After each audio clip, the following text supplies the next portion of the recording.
It's June the 20th, 1942, in the beleaguered city of Tobruk, Libya.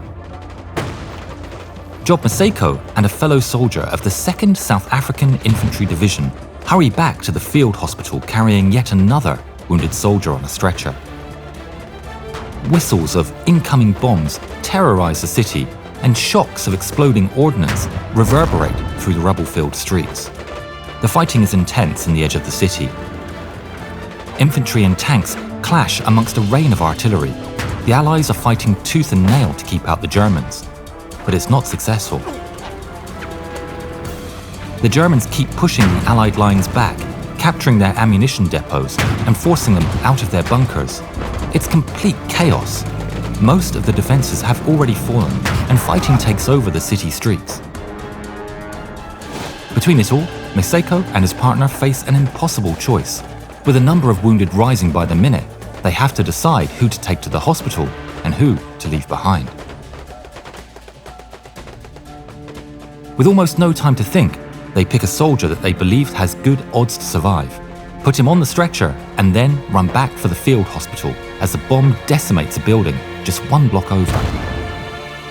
Nightfall ends the hostilities for the day, bringing an odd respite for the battered soldiers. Maseko is about to go to sleep when their superior summons his unit. He's shocked when they are given rifles and told he must join the battle on the front the following day. Maseko has no firearms training, but he resolves to do his best. In the end, it wasn't to be. The next morning, his commanding officer surrendered the city, believing it wasn't worth the human cost to defend. Job Maseko is taken prisoner before he ever got to fire a shot. 33,000 men were captured by the German forces on that day. The Germans separated their prisoners by race. While white troops were sent to camps in Europe, prisoners of color were kept in POW camps in Africa and forced to work under horrific conditions. The Germans were unprepared for such quantities and had to hastily put together a camp to house them all. The camp was made on the outskirts of Tobruk, out of simple tents surrounded by barbed wire fencing. As a prisoner, Maseko and his fellows endure appalling treatment. They're malnourished, being fed just 2 dry crackers and a bowl of weevil-infested porridge every day. They are beaten regularly and made to perform never-ending hard labor. If they refuse to work, either for principles or for exhaustion, they are tortured or even executed. But Maseko isn't about to tolerate such treatment. With indignation burning in his heart, he decides he'll take the fight back to his oppressors. He doesn't know how, but he will.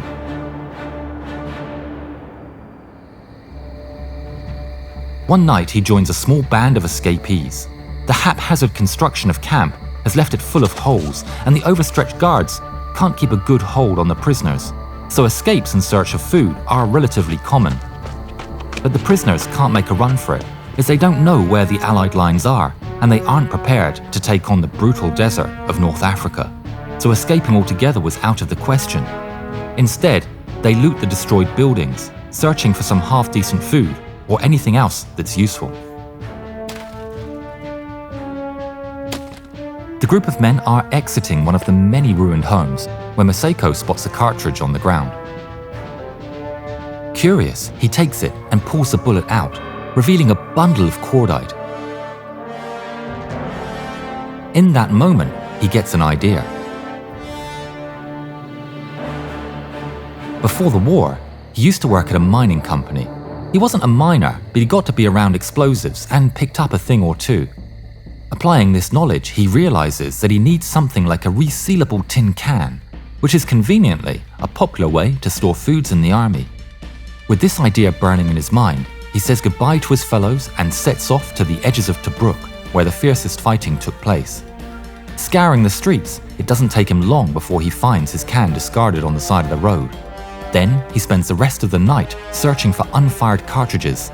He finds many around corners and behind sandbags, some simply discarded on the floor, others still stuck to their abandoned clips. He keeps going until the sun threatens to rise over the horizon, and he's forced to return to camp. The can is far from full, but he isn't about to be deterred.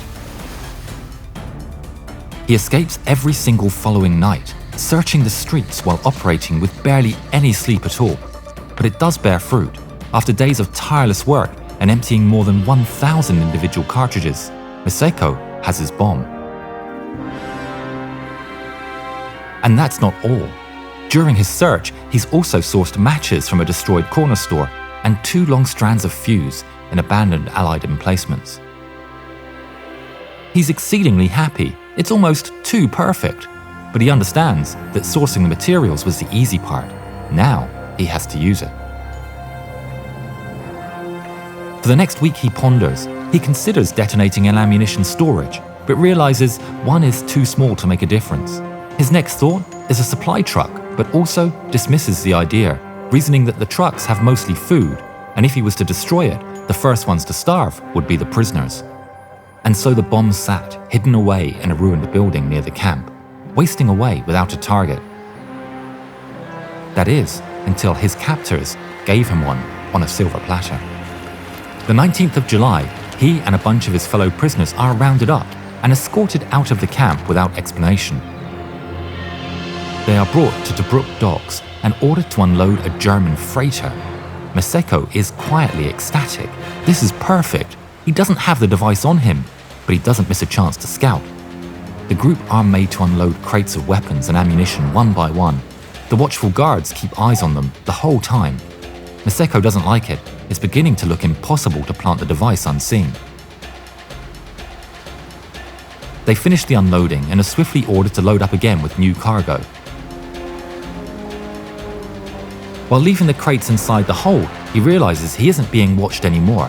The guards are all outside. Only a single one stands idly by.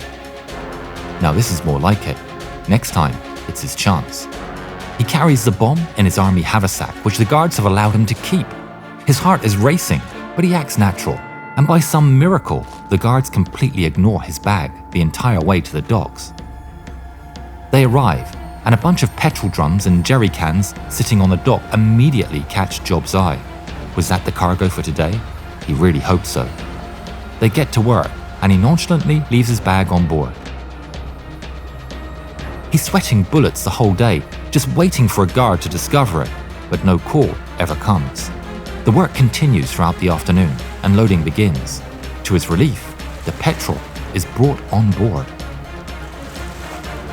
As the day comes to an end, he approaches 2 friends, saying that he needs them to distract the guards. Confused, they ask him what he's going to do. Maseko leans in and lays it out clearly. He's going to burn the ship.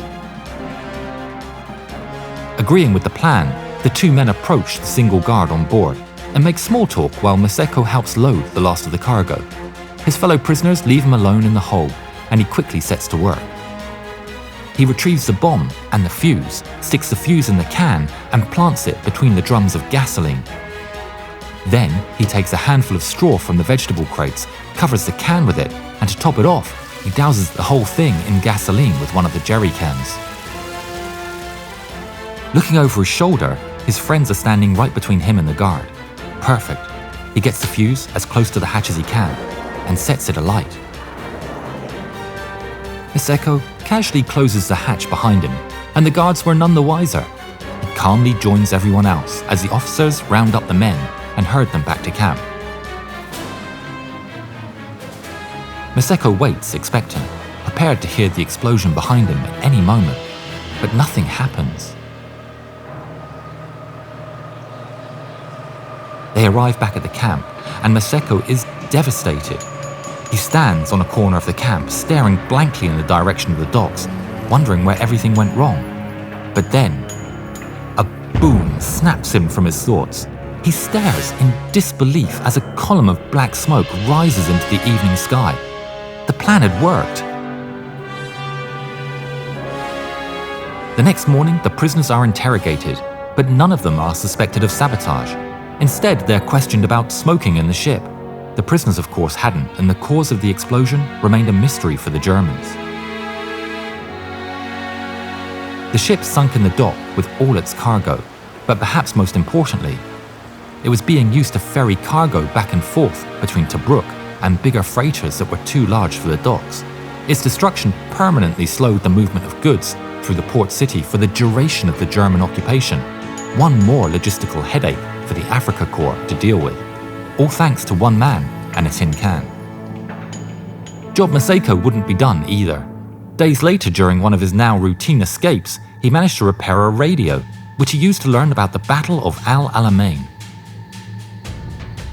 Confident that he could get that far, he and a couple of prisoners gathered all the food and water they could and escaped by foot.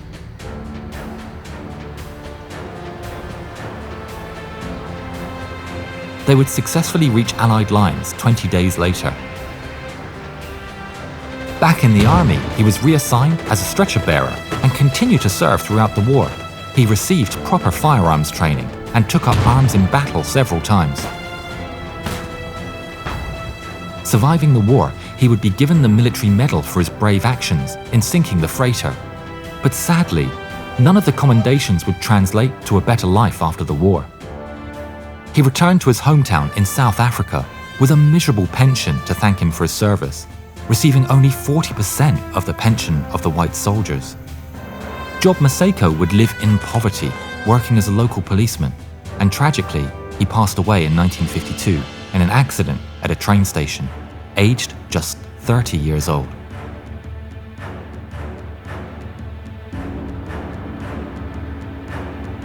If you haven't yet, please subscribe to the channel and please watch more videos of ours. Thank you.